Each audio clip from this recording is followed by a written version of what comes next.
Talk with Author Dreelet is a show that informs, inspires, and motivates. All shows are taped in front of a live virtual audience.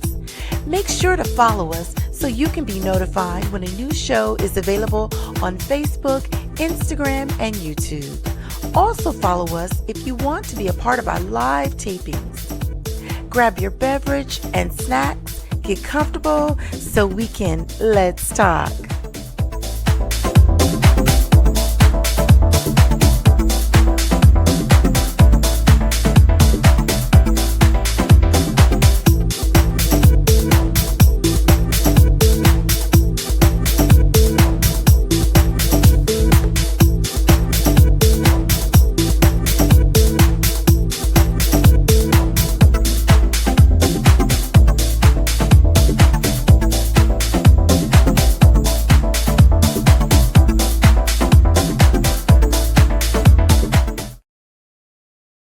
Hello, everyone, and thank you for tuning in to Let's Talk.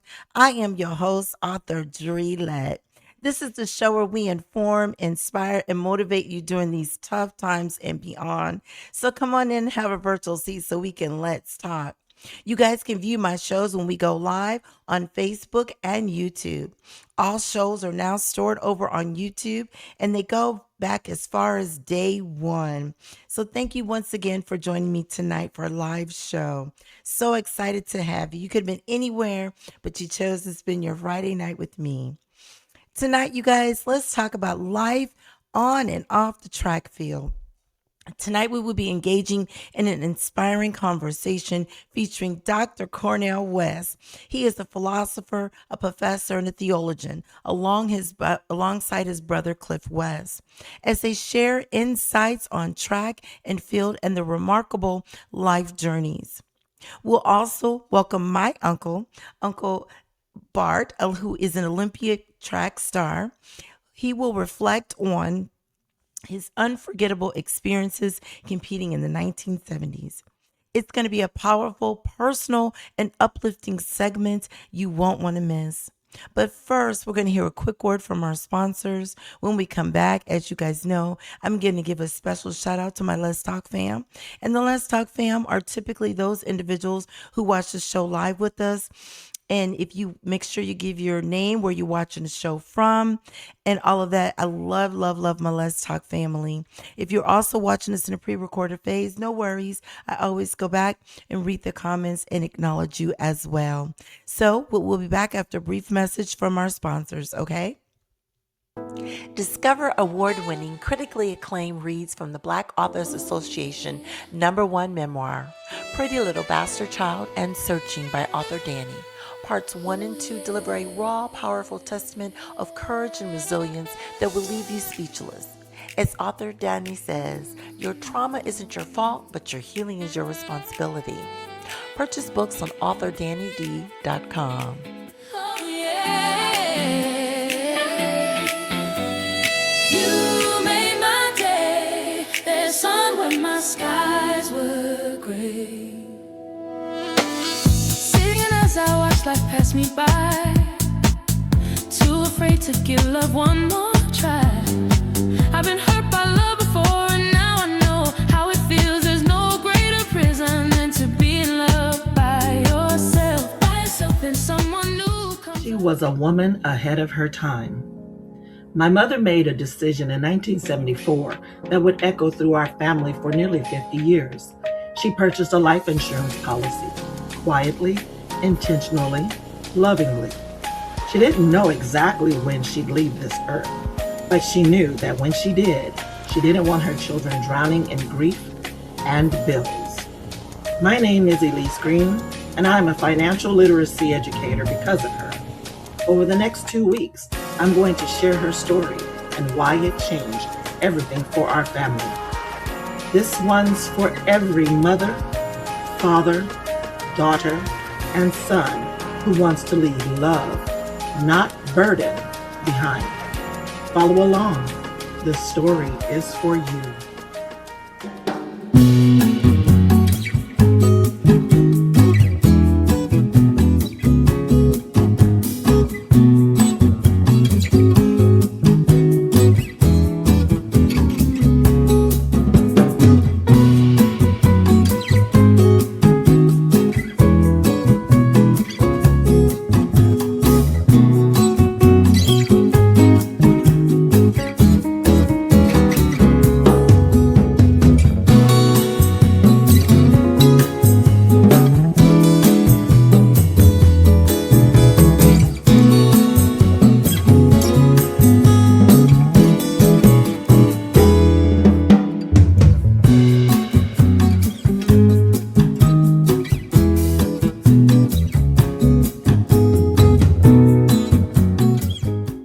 you ever looked at yourself and wondered, who am I? When sadness, fear, and doubt fill our hearts, we can lose sight of who God created us to be. But what if there was a way to see yourself through God's eyes?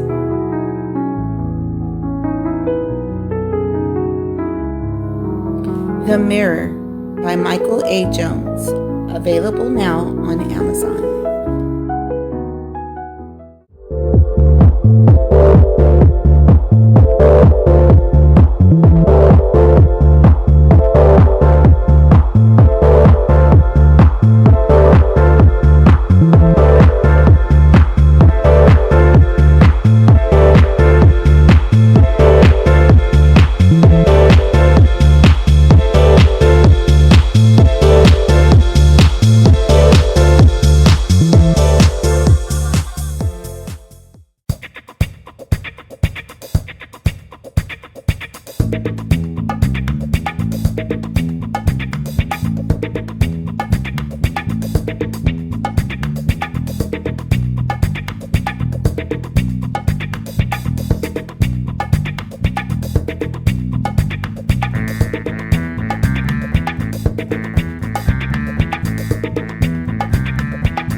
You guys, that was the message from our sponsors.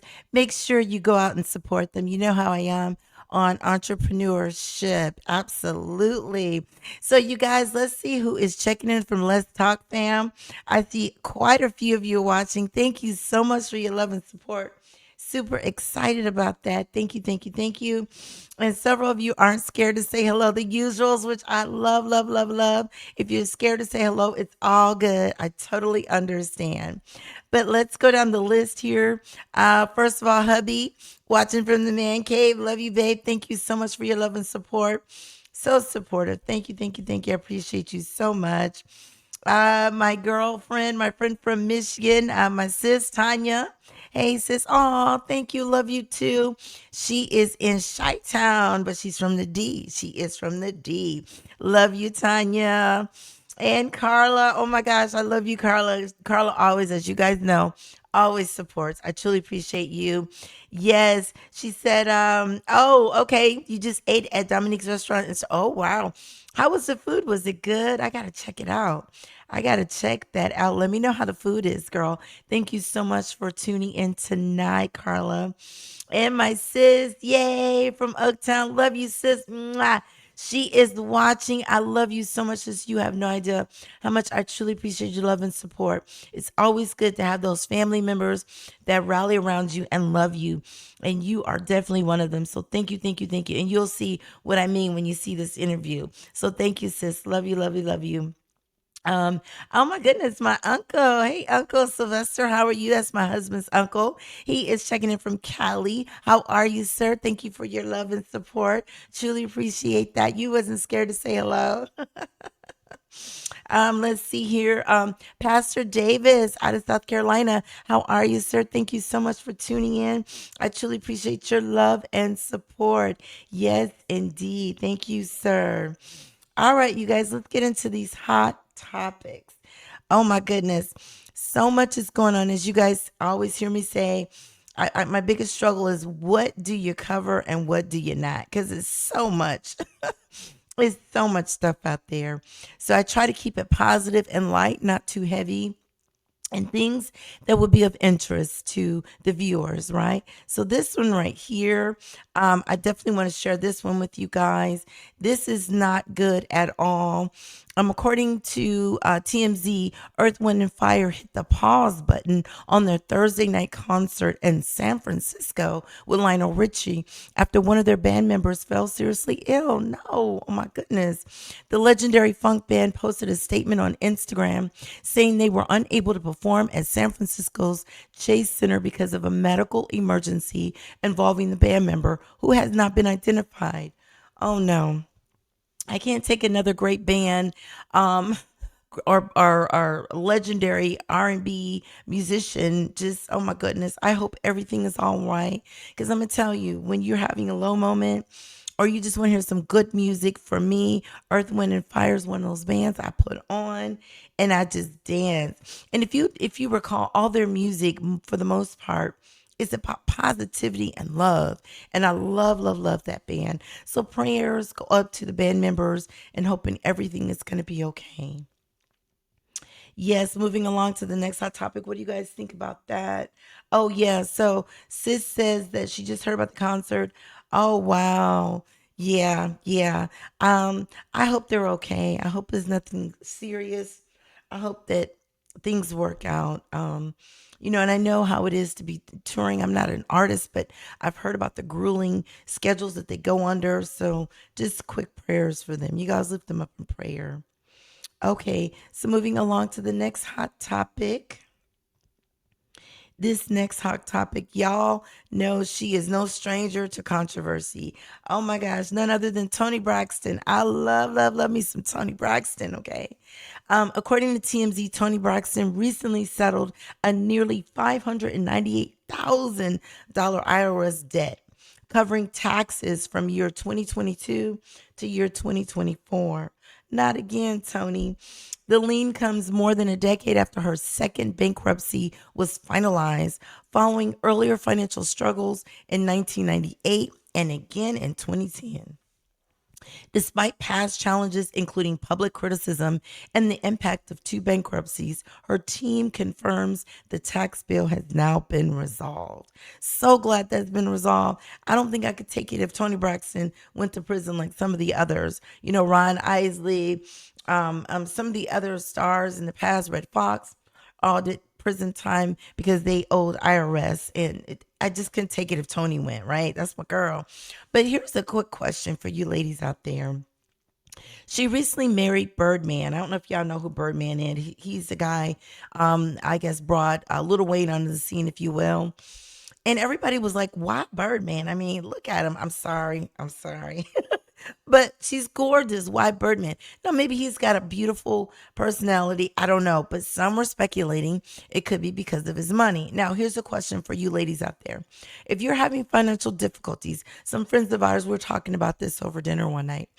If you're having financial difficulties, men and women, would you marry up? Would you marry somebody that's going to pull you out of that financial debt? You know, Pinky Cole, who's on TV right now with Real Housewives of Atlanta, her husband has gobs of money. And as you know, she's got those vegan restaurants. And she ran into some financial difficulties. And they actually show her telling her husband, I don't want your help. So, ladies, would you be a woman that say, "No, I don't need your help. I'm going to figure it out on my own," or would you say, "Yeah, I need all the help I can get"?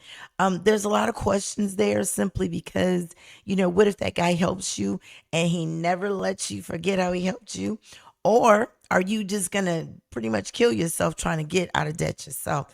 That's a good question. I'm curious to see what you guys think.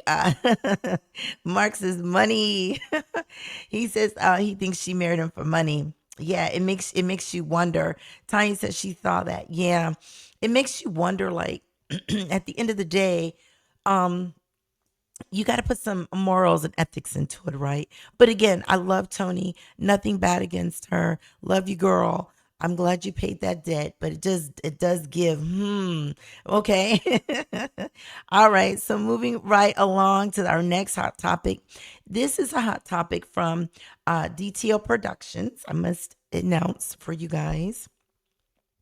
So what is going on here is this is something that we've been talking about at DTL Productions, and it's something that we've seen other podcasters do.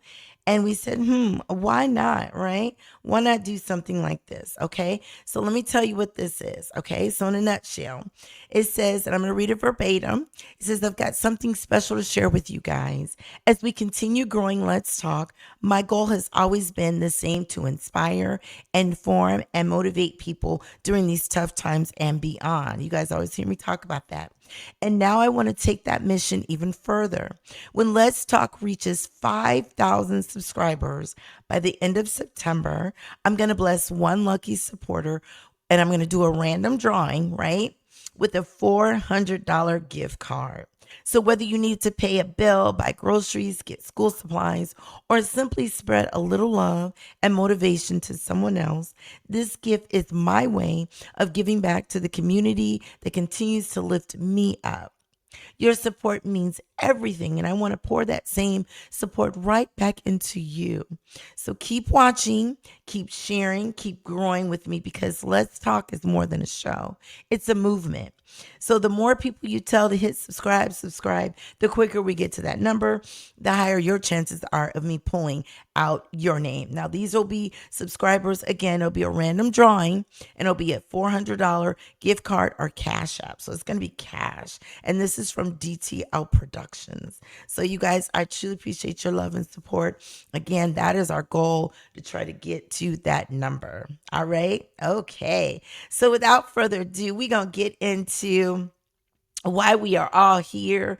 You guys, I'm so excited to have this opportunity. It's a once in a lifetime opportunity that came my way. And I was just like, of course, absolutely. I would just love it. So, you guys, let's get into this formal introduction. Yes, indeed. What you see on your screen are three brothers, in my opinion, that are the epitome of resilience, legacy, ethics, and morals, right? So the first person you see is the world renowned Dr. Cornel West. He's an American philosopher, theologian, activist, and public intellectual whose work centers on race, gender, and class in American society. Over his career, he has taught at major universities including Harvard, Princeton, Yale, and Union Theological Seminary, and is known for influential books such as Race Matters, Democracy Matters, Beyond Academia. West has appeared in documentaries, acted in the Matrix films. I love the Matrix films, and released spoken word and hip hop albums, making him a prominent cultural figure. Yes, indeed. So glad. I followed him all through college. He is one of my heroes, so to speak. His brother, Cliff West, is the older brother of Dr. Cornel West. He's a world record breaking track star whose versatility made him the only man in history to run elite times from 100 meters to the mile, earning state titles, NCAA records, a spot in the 1972 Olympic trials, and international victories with Team USA. After his running career, he became a pioneering African American technologist at IBM, a respected coach at major universities, and the author of Life and Time, which was inspired by a profound near death spiritual experience. The other gentleman is my uncle, Barton Williams. He is a celebrated NCAA Division II Hall of Fame track athlete who represented the U.S. in 10 international competitions, set multiple Cal Poly records, and became Vallejo's first athlete to qualify for the 1980 U.S. Olympic team before the boycott. He later coached at Vallejo High, Contra Costa College, and served as an assistant coach for the U.S. World University Games team. He earned honors such as the Congressional Gold Medal and Cal Poly's Distinguished Alumni Awards. So, you guys, please help me welcome to the virtual stage. And I must tell you this, it was recorded this past Tuesday simply because Dr. Cornel West, as you can imagine, has a very busy schedule. So, we pre recorded it, and I'm so excited to have them. So, you guys, help me welcome to the virtual stage Dr. Cornel West, his brother Cliff West, and my uncle Bart, Olympian track star. All right, and here we go. Make sure you put in your comments as we'll go through the comments and we will put them on screen. So it does matter. So make sure you chime in, okay? And if you're watching this in a pre-recorded phase, no worries, you can put your comments in as well. And if you have any questions, I'll make sure I get them over to the gentleman to answer at a later time. All right? See you soon. Talk. We have Dr. Cornel West, his brother Cliff West, and my uncle Bart Williams. Thank you so much for being a part of Let's Talk. I truly appreciate you guys coming on. You know, we talk about life on and off the track field and what it encompasses. So I just want to know first, Dr. West, I did not know that you ran track. Tell me about that. What first drew you to track and who inspired you to run track? Well, my immediate inspiration was my big brother Cliff. I just wanted to be like him in every which way, singing, dancing, running, loving, laughing, and everything. And he was on the way to becoming a great star. I never became a great star. I set a city record in the 2 mile, but he went on, of course, to be national and international. But when he was getting up running in the morning at 5 o'clock in the morning, I said, let me get up with him and just start running with him. Indeed. But he's really the one, of course, for both of us. His mom, Irene, his dad, Cliff, his Reverend Willie P. Cook, his John Braxton, and Bill Mahan, who were the coaches. That is such an amazing story that you look up to your big brother. Oh my goodness, that's awesome. So, Mr. West, Mr. Cool Papa, as you say, call you. There you go. There you go. Now I answer to that. I don't know what you're talking about. You're talking about Mr. West. What first drew you to track and field? What inspired you, sir? Well, first of all, just thank you for having us on here and providing this platform to do this. Really, it's like nobody gets anywhere without an usher. And, I grew up in a black neighborhood, Cornell and I, and it was a guy named Theodore McDonald. And he was a long distance runner in our community. And he said, we black, but we ain't got to all be sprinters. And so I was very small for my age and the whole thing. So make a long story short, I really got into a deep affection for running in my sophomore year in high school, and wasn't very good at all. Barely made the team, cross country team, that is, by the end of the season. Track team, I was just an afterthought my sophomore year, but I really had an affection for it. And so I took kind of like a vow. I said, I'm going to take 36 months of my life and I'm going to dedicate my life to this. And I was just going to see what happens. And I went from running a 2:34 half mile in September of 1965 to running a 4:09 mile in June of 1968, just in 36 months. Wow. So, it really just kind of shows, and I pass this on to youngsters. You dedicate 36 years, especially at that time of your life, no matter what it is, track, sports, or whatever it is, and just really dedicate and have discipline to that. We grew up in a very disciplined house and so forth. But talking about my brother, Cornel eclipsed all the times that I had at his age. He skipped third grade, even from third to fifth grade. And so he was always the youngest person in his class. So he ends up running a 10-12 2-mile at 14 years old, which is pretty good. Whoa. Way back in 1967 and 68, actually. And so he had run a 4:29 at 15 years old. See, so he was well out, only run Wow. 4:37 at that age. So he was well beyond but it has a lot to do with the relationship that we had to. We would go to the parties together, and I thought I could dance till he got on. And to me, I just loved it. Every time he would eclipse me in doing anything that I would be able to do, it was more than just an extension of myself. It just taught me how to love at a whole different level. And that's why the love we have for each other is really extraordinary. It really is. Wow. That's such an amazing story to hear. Oh my goodness. And my Uncle Bart, you at track and field knowing Mr. West. And so what drew you to track and field, Uncle Bart? Well, I was watching TV with my father, and it was the '68 games, and I seen Lee Evans from San Jose. His second wife is from my hometown, Vallejo, and seeing him winning the gold medal, and seeing his teammate from San Jose State, Carlos and Tommy Smith, standing on top of the victory stand, doing doing the Black Power sign. That made me that gave me some strength. And I said, that's something I had wanted to do. To be on TV. To break a world record if I could have. Because I always believe in myself. I never doubt myself at all. Some people compete; they have doubts in their mind.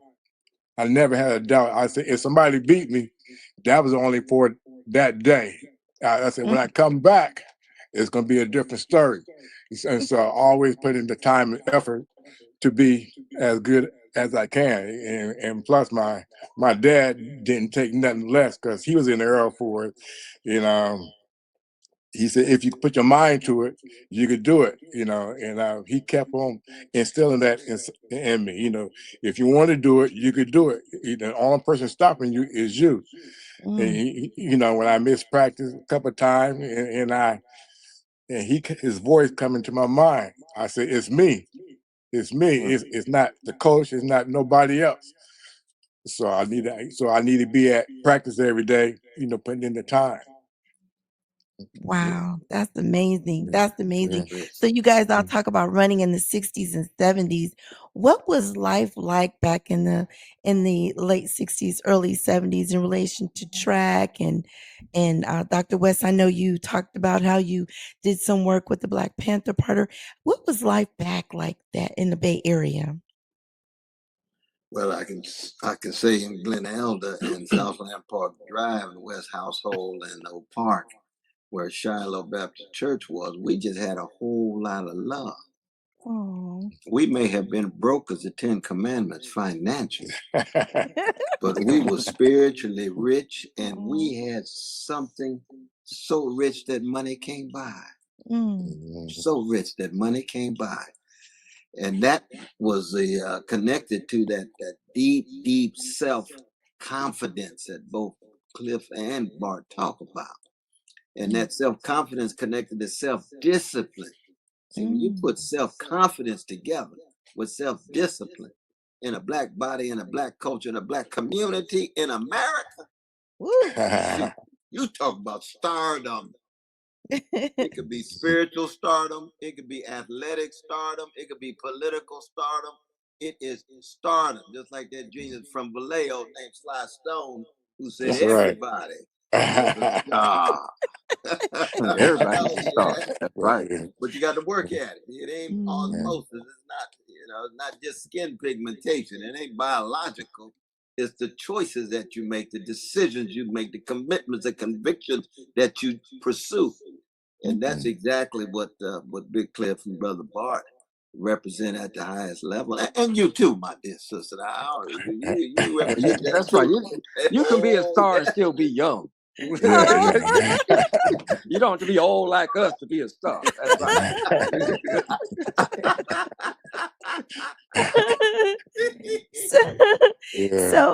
Cool Papa, Mr. West, you talk about mentoring the youth. What is that like? What are some of the good advice that you give them? Do you take some of your brother, Dr. Cornel West, advice and tailor that all in love with track and field? What kind of mentorship do you provide to the younger people? Yeah, really what I do is, and really what same thing Cornell does too, is that we just take the lessons that we learned in our home growing up. Mm.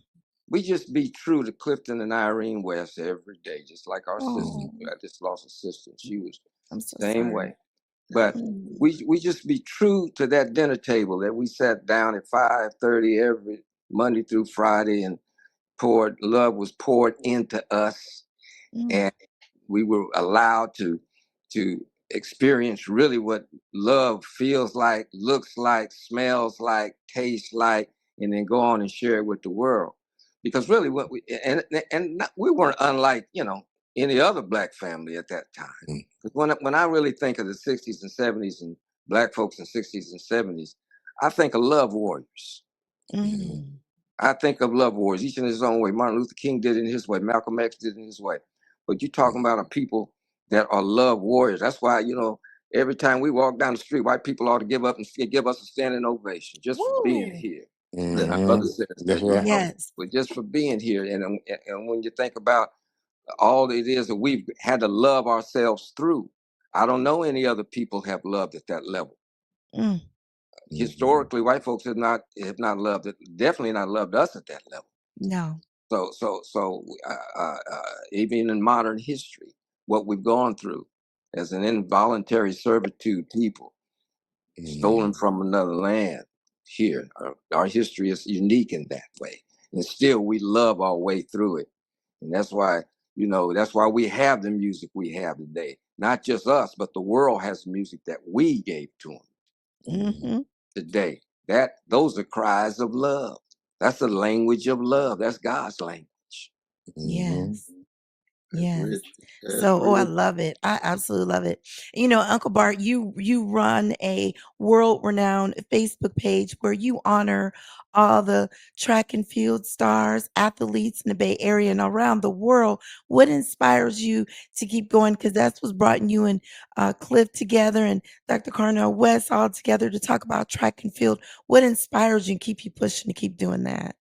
The reason why I started that page because I noticed in the track and field world, I seen less people going out for the sport and less people in the stands, and we don't try to keep together, because I asked maybe a track athlete, when is the mile stack relay? He said, I don't know. I'm trying to Oh. figure out if you're a track athlete, you should know when the big meets are. But it's like track and field athletes, once they leave the sport, they just disappear. I just want to bring everybody back together because I see on TV football, baseball, how they get together, do things, do things together. Like they might golf or they might go fishing, and track and field, we just, you know, we just go our own way. I just want to bring everybody back together and just share some stories that we have, after we left the sport, see what we're doing. And I always talk that you should always keep in contact with people because they might be able, for instance, if I have, okay, like my daughter, She's gonna be finished with college pretty soon. But one of those people might be able to help her. But Yes. if you stay by yourself, you are by yourself. And so we need to get together, and we should be able to help each other. Yeah, I know Michael Johnson started this new track league, and I noticed most of the track athletes, they did not support him. I know the advertising people had pulled out, but he still needed support. He's in your sport. Why are you not trying to stick by him and to help him? Maybe give him some ideas, you know, to make it better. But everybody want to do something different. Everybody want to do something. Also, man, just like the black family, we all, going different ways. There is no more family, you know, Mm. family reunion.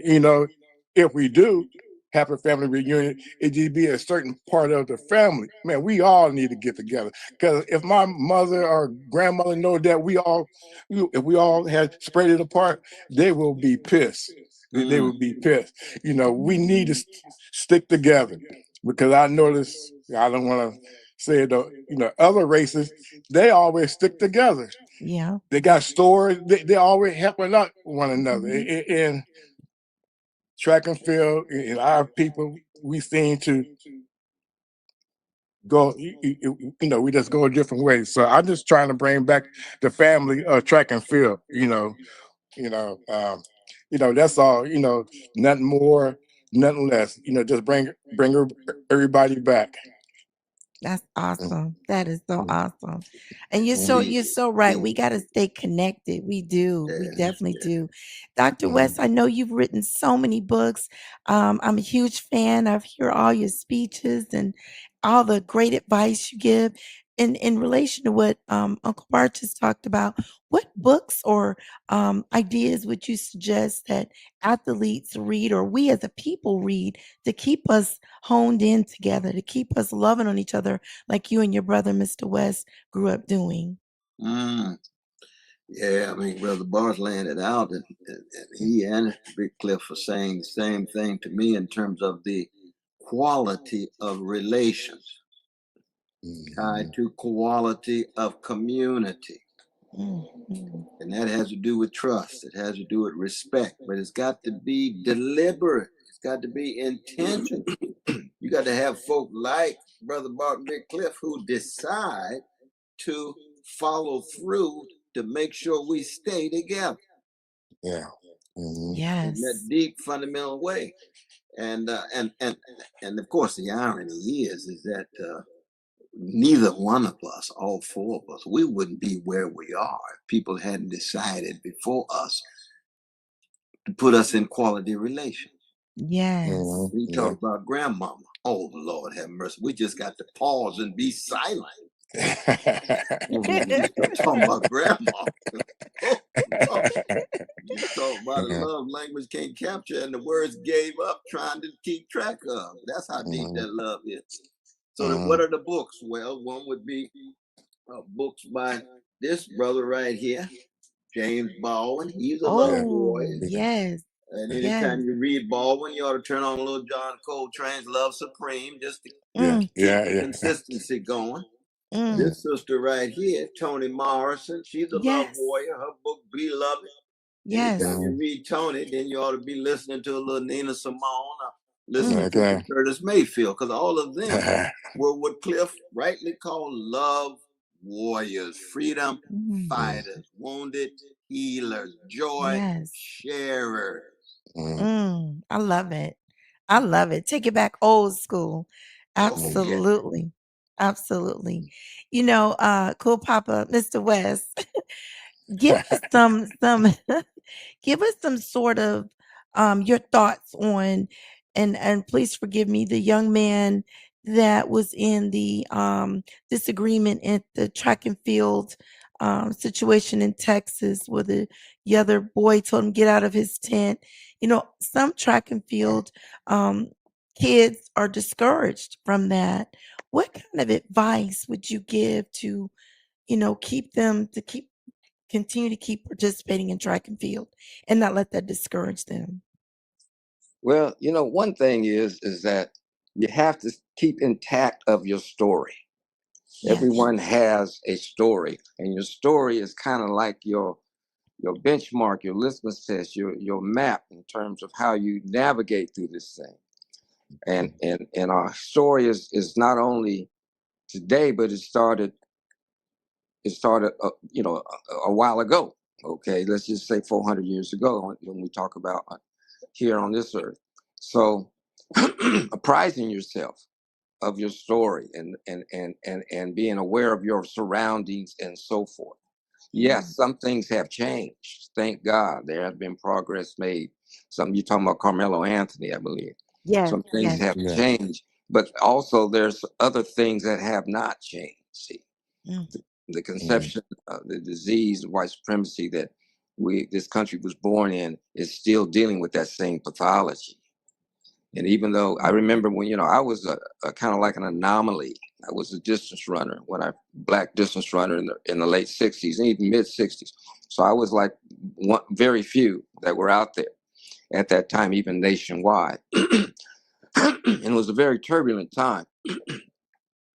However, the way the Lord would situate me in that situation is that I was put in a situation where I was able to apprise, teach of those that were willing to learn, instruct of those who were willing to take instruction of some of the misindoctrinations that they were living by.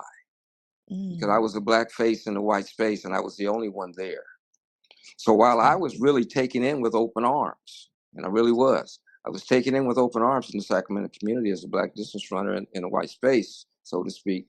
But yet and still during these turbulent times, just like Bart was saying, you had Tommy Smith and Lee Evans standing up and speaking for us on a world stage. You had the assassination of Martin Luther King. You had the Watts riots just in 65. You had the cities burning down in 67 before the assassination of 68, where they burned down again. So you had all of this turbulence and stuff going on. And I remember I was on a long run one time at Cal. And one of my white brothers that was running with me asked, he says, Cliff, you're striking. You just got here to Cal and you're not going to class because you're striking for this Black Studies department. First 10 weeks of Cal, I didn't go to class for 9 weeks because I was part of a strike for Black Studies department and for tenured Black professors. And he says, I don't understand that. He says, why do we need a Black Studies department? If that's the case, why not strike for an Italian department or Irish history department? I said, because your story is told. I said, just by the question you're asking right there lets me know you're unsettled. Something unsettles you about hearing our story. And if a story is important enough to be told, if that story is important enough to be told, why isn't our story important enough to be told to you? Yes. Okay. Now, I progressed a little bit since then in my sophistication, being able to articulate these things, but it just made common sense to me, even as a 17 to 18-year-old person, of that our story was not told, and our story, every story is important. How does that relate to Carmelo Anthony? And I don't know, all the particulars about Carmelo and so forth, but we can never be so comfortable as a people as to discard the surroundings we're in at any given time. And we're all made in God's image and so forth, but we're also going through time. Yes. And time has its speed bumps, lumps, danger signals, stop signs, so forth. And so, and sometimes, it's just like, especially, and my father's and grandfather's time, where they would just go out and just lynch a Black person just to have something to do. Okay. And so, but yet and still, we just have to know that we are in a place that has not yet made it to the ideal that it is espoused to be. Yes, sir. Yes, sir. And Dr. West, I'm sure you want to add something to that from a race relations perspective. Yeah, I think both of Big Cliff and Brother Bart are getting at, though, is that there's something that we have to be honest and candid about. And it is going to hurt some folk who are afraid of the truth. And that is that there's never been a people in the past 400 years who have been hated for so long and so intensely.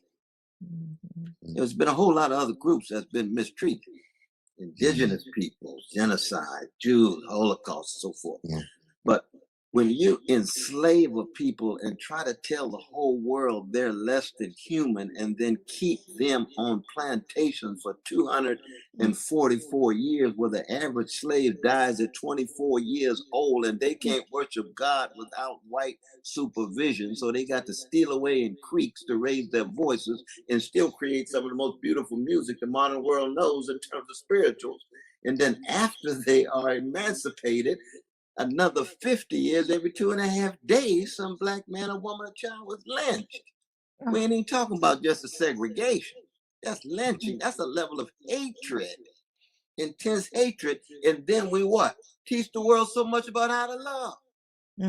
See, that's something that's very unique. I'm not, I don't believe in just black supremacy or nothing, but we got to tell the story about, it's something about these Negroes who have been treated in this way and yet still produce the Louis Armstrongs and the Ella Fitzgeralds and the Martin Kings and the James Baldwins and the Sly Stones and the Whispers and the Main Ingredient, and we ain't even got to Luther yet. I mean, we could just go on and on and on. And that story needs to be told, because you see, the world is just, going to hell in a handbasket. And without any talk about love, compassion, service to others, and compassion is something bigger than your own ego and community, we talking about humanity. Well, that's the best of black folk. And without that message, the world is just a hellish, nightmarish place. And yet we live the hell, we live the nightmare, and yet here come all this light.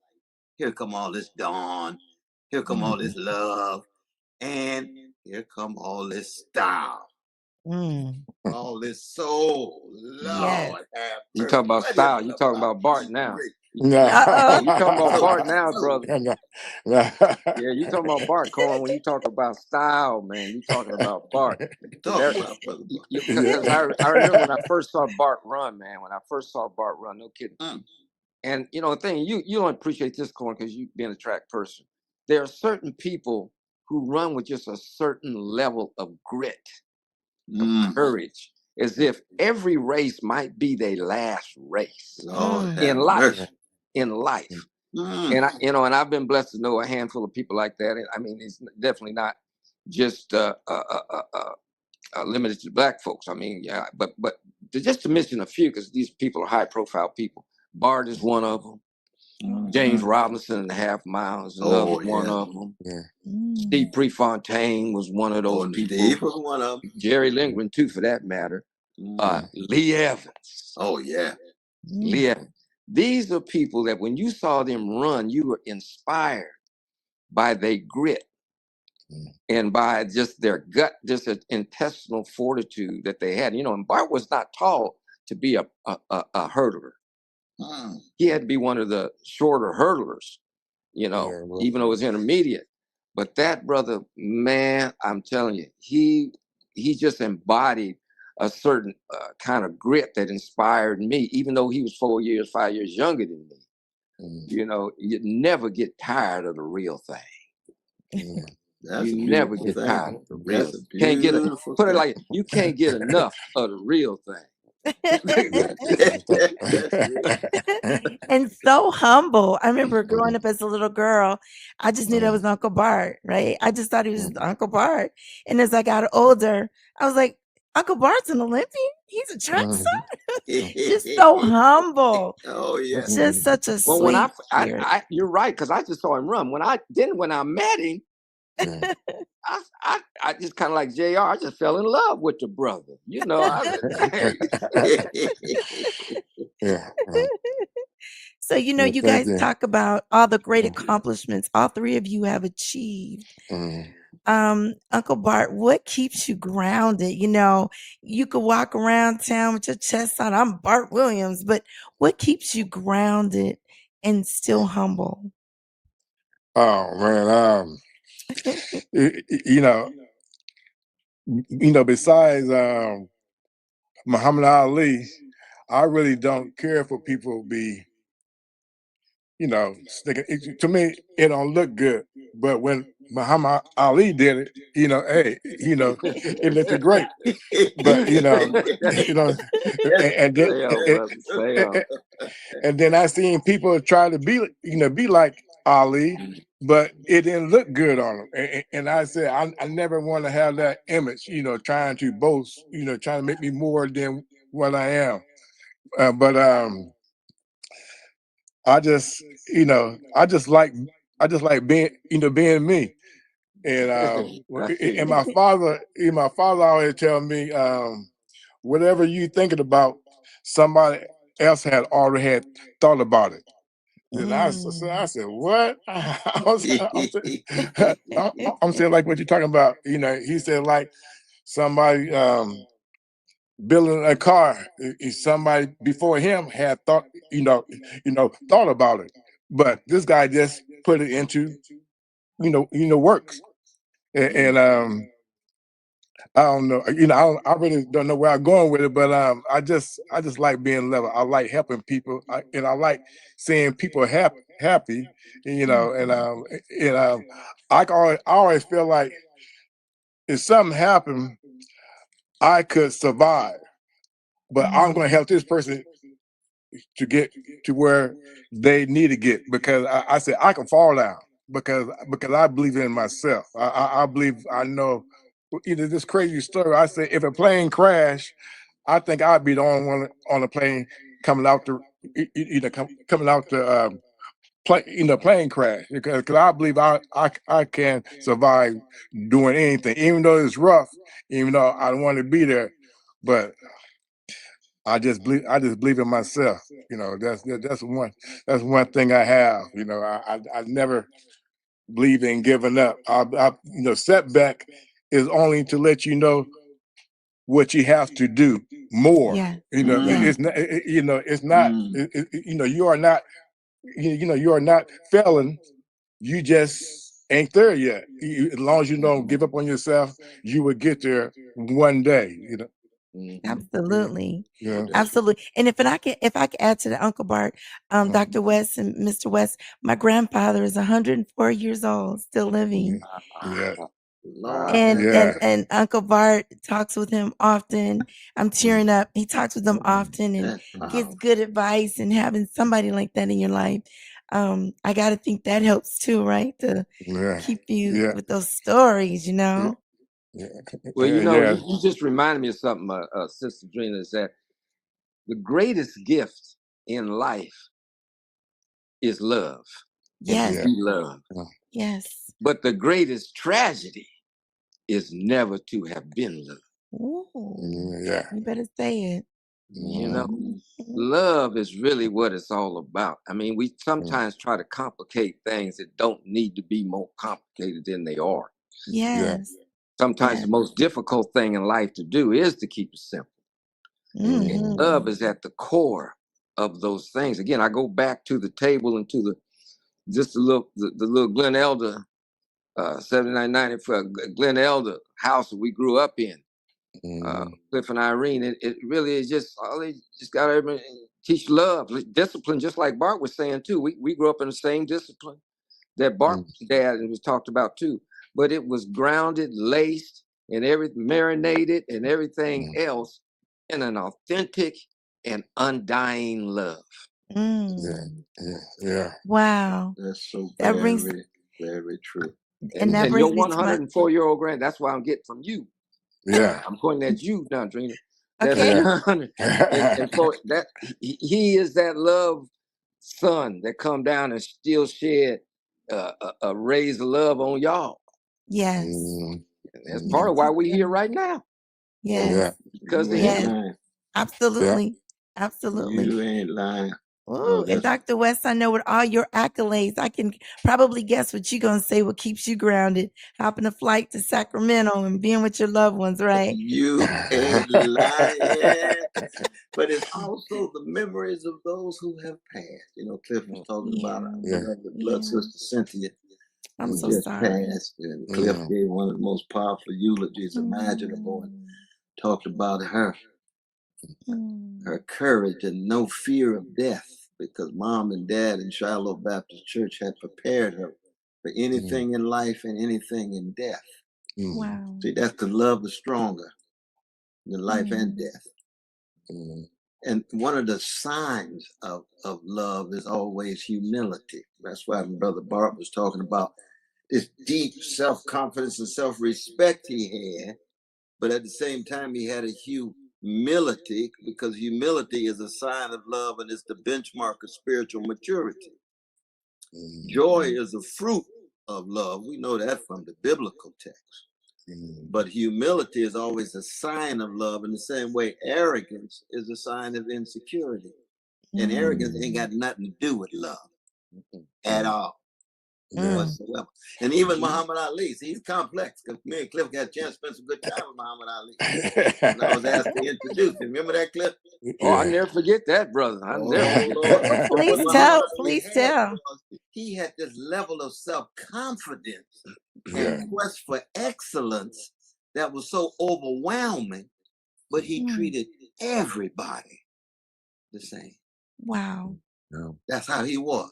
You could be a king, a queen, you could be homeless on the block, or you could be coming around the corner on your tricycle. He embraced each and every one of them. And he got that from Odessa. He got that from Cassius Sr. He got that from Centennial Baptist Church, shaped on the chocolate side of Louisville. Now, he became a Muslim later, but he's still shaped by that. And that's very important. One of the things I recall when I was traveling with Bootsy Collins, you know, we used to travel the country together. We produced 2 albums on his Funk Capital of the World, because, you know, Cliff and I did 3 albums together, but that's a whole different thing. Cliff writing most of the songs. What Boots used to tell me, that James Brown and George Clinton would always tell him. He said, before every performance, we all form a circle. So we got the ring circle going back to plantation. We all hold hands. He said, Brother West, say a word. He knew what I was going to say. He said, James Brown taught him, when you get on that stage, you leave everything inside of you for the people in order to make them feel as if they are people of dignity and creativity. They the ones you serving. They are the focus of what. It ain't about you, it's about them. And if you finish the concert and you still got an ounce of energy, you a failure. You got to learn how to give yourself, empty yourself, give everything. So when Brother Bart hits the tape, after going through the hurdles, he's giving everything. Is that right, my brother? Yeah, that's right. That's right. That's right. That's what I saw in him, Corn. That's what I saw in Bart. Everything. I give a lecture, I'm giving everything. But the humility and the tenacity and the dignity with the love at the center, tied to the joy, but always rooted in treating people right. That's what we got from Grandma and Granddad. That's why Cliff used to tell me all the time. He said, Corn, that old time religion, that's something that never goes out of fashion. And that's that love. That's that love. And Mr. West, how do you stay grounded? Cool, Papa. Well, that name in itself.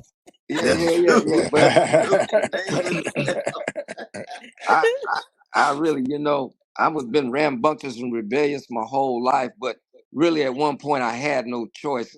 Being now, you know, a man of faith, and really when I think back, I always was, but I was just rambunctious and rebellious and taking other options in which I always had a lot, seemed like, and the wrong options available. But the thing of it is now I'm grounded in the Word. I'm really grounded in the Word. And one of the things I've heard us all say here today, and it's one word we've been going around it, but nobody said, I'm going to say it right now, is service.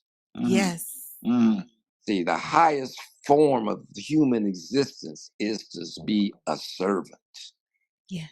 See, and when I seen Bart come around that 10th hurdle and clear that 10th hurdle, and that brother cleared that 10th hurdle, and then he came on in to make the Olympic team. Now, it may have felt like one thing to him, exhilaration. You know, I've been at the finish line of a lot of great races, none as great as what Bart did on that day, but some great ones. But what I turned to find out is that it's also an act of service, because just like Cornel said, you are emptying yourself to everyone else, something you have prepared for, something you have gone beyond the call of duty and and what your own imagination could contain, the capacity of your own imagination. I know Bart was go get her, but when he hit that tape, he actually did it. And those that looked at him, that are younger than him, they inspired them to now they could do it. And that is, whether we know it or not, that is service. That is a high form, the highest form of human existence. Absolutely. Oh, I love it. So true. I love it. Any advice you guys would give to the listeners, whether it be track and field, life experiences, how we need to move forward as a people? Just any advice any of you would like to give? Any parting words? I don't know. You know, my advice to young people is just believe. You know, and you had to start off with yourself. You know, when I was a track coach, there's two things I tell the team. James Brown had this song back, back in the early '70s, and the thing he said on the one song, he said, "You have to pay the cost to be the boss. Yeah. If you have to pay the cost. So there ain't no slipping and sliding, doing whatever you want. If you want to be the best, you got to pay the cost. And then if anything go wrong, once you go home in the bathroom and look inside that mirror, Michael Jackson saying, the man in the mirror. I said, you got to blame that person. Don't blame your coach. Don't blame whatever. Once you blame yourself or look at yourself, then you can solve the problem. Because when you look at somebody else for the problem, for you not doing what you supposed to be doing, you will never get to where that that you're trying to get to. Start off with yourself, make yourself better, and then pay the cost to be the boss. Absolutely. I love it. That's it. I like that, Bart. I like it a lot. And to piggyback on that, because you took all the meat off that bone, I'll go to another bone. Ain't no more to add there. But know in going through it that you're not alone. Sometimes just know you're not alone. You got the ancestors. You got people that's looking out for you. You got the person, like Cornel always says, we are who we are because somebody loved us. In my case, in all our case, I believe, but this is what I live by. I know that the Lord has got his hand in my hand. There's no way I would have been here if I could go through the stores without God's not just help, but his guidance and his deliverance. So I give my credit all to where it's due, and that is to Okay. That's so deep. Yes, That's sir. That's real. Yeah. Oh, if you got two deep brothers with deep messages like that, I'm glad I'm on the train in the caboose. The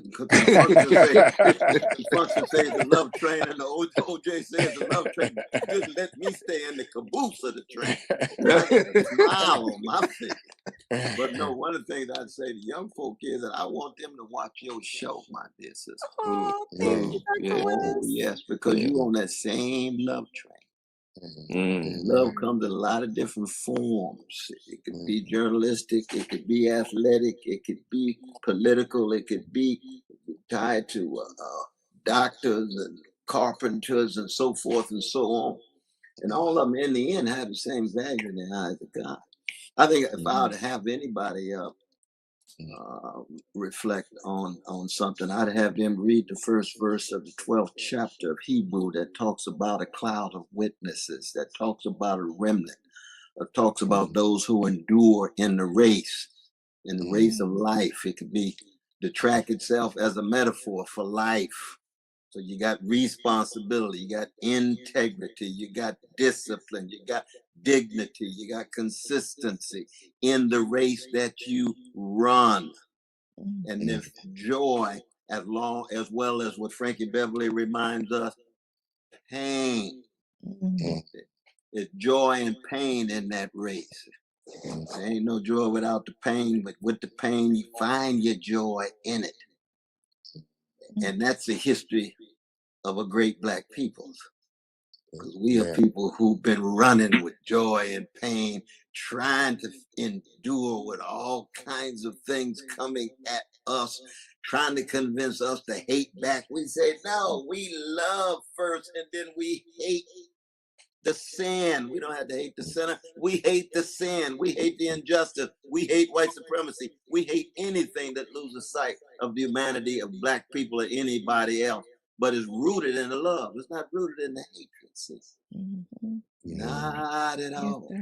And that's a great tradition. We pass that torch on to younger generation. Y'all gonna take it in ways we know not of. I love it. I love it. Oh my gosh, I'm so honored. Thank you so much, gentlemen. Dr. West, Cool Papa, Mr. West, Uncle Bart. I think every young person should see this just to inspire them, motivate them, that no matter how bad it may seem, keep pushing. With gentlemen like yourselves that are out there, how can we not go wrong? We got to keep pushing. So I thank you so much. And I'm so honored that you came on my little show. Love you. Thank you. Love you. Yeah. These two Thank you. giants right here. Lord have mercy. Good God Almighty. Well, you guys, you heard the interview. What do you think? That was an imaginable, oh my gosh, that was an awesome, awesome experience. We had such a good time. And as I said earlier, we recorded it Tuesday because Dr. Cornel West is so busy. His schedule keeps him running all the time. Yes, sis, he is so fantastic. Absolutely. And at the end of the day, family is everything, right? And if you don't have family, turn to God. So excited for that. So as we close out the show, I'm going to leave my positive thought with you guys. Basically, I wrote this. It says pretty much, I want to remind you of something simple but powerful. Surround yourself with people who love you, respect you, and generally want you in their presence. That kind of circle keeps your spirit steady and your heart full. And if you're listening right now and you feel like you don't have anyone, go to God. He will place the right person, the right support, the right love in your life at the exact moment you need it. Hang in there, keep believing, and watch how things begin to unfold for you. Humanity, decency, integrity, and all of it grows stronger when we root ourselves in family, love, and tradition. Stay encouraged, stay inspired, and stay connected. I want to thank Dr. Cornel West, Cool Popper, Mr. West, as well as my Uncle Bart for coming on Let's Talk and mean the world to me. I thank them so much. I hope those words inspired you as well. And as we close out the show, I want to tell you guys, as I tell you all the time, do the right thing even when no one is looking. It's called integrity. As you heard Dr. West talk about, do one good thing. And I say, do one good thing for one person each day, and you can affect 365 lives. If no one's told you they love you, know that I love you. We got some cool guests coming up. I'm super, super excited about these additional guests that are coming on. You guys are going to be floored. I'm so excited. So stay tuned. Make sure you watch the Facebook page. Let's Talk with Author Juliet to see the announcements of who those guests will be, as well as the YouTube page. Let's Talk with Author Juliet. And if you know of any cool individuals that fall within the realm of informing, inspiring, motivating, inbox me, inbox us, and let us know. So you guys stay safe out there and love on one another. And with those words, I'm out.